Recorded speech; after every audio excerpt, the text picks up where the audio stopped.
বর্ষা নামলেই গ্রামের প্রকৃতি যেন এক নতুন রূপে ধরা দেয়।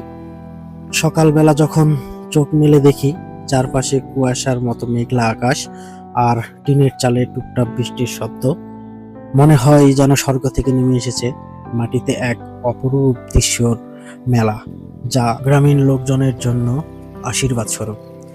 সেটা অনেকের ভাগ্যে থাকে না। আর মেঘ জমেছে আকাশে, শুরু হয়েছে মেঘের ঘটা, হয়তোবা কিছুক্ষণ পরে বৃষ্টি হতে চলেছে। তো অল্প অল্প দুই এক ফোঁটা করে টুপটাপ বৃষ্টি নামতে শুরু করেছে।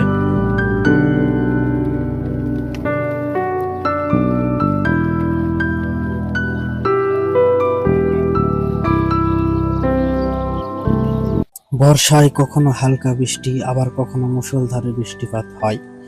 বৃষ্টির প্রতিটি ফোঁটা যেন প্রকৃতির বুকে নতুন প্রাণ সঞ্চার করে। গাছের পাতা ভিজে আর সবুজ হয়ে ওঠে, আর বৃষ্টির ছোঁয়া ধুয়ে যায় পথের ধুলো, মাঠঘাট, সবুজ প্রান্তর।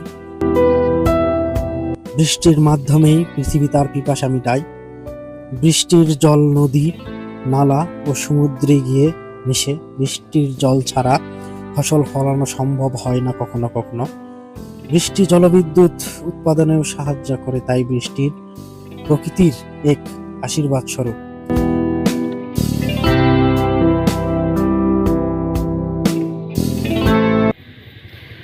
বৃষ্টির রিমঝিম শব্দ মনকে শান্তি এনে দেয়।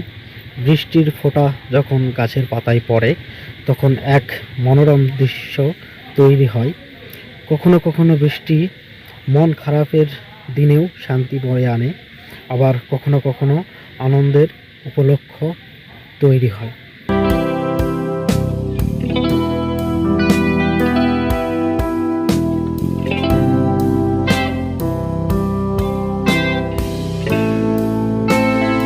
বর্ষা মানে বাহারি রঙের সুগন্ধি ফুলের সমাহার।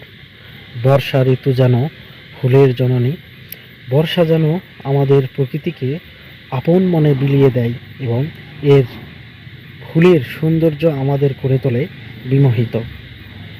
আবহমান কাল ধরেই আমাদের প্রকৃতিকে বর্ষার ফুল স্বতন্ত্র সৌন্দর্য বিলিয়ে দিয়ে আসছে অনুপম উদারতায়, এবং বৃষ্টিস্নাত বর্ষার ফুলের উজ্জ্বল উপস্থিতি আমাদের মন রাঙিয়ে আসছে।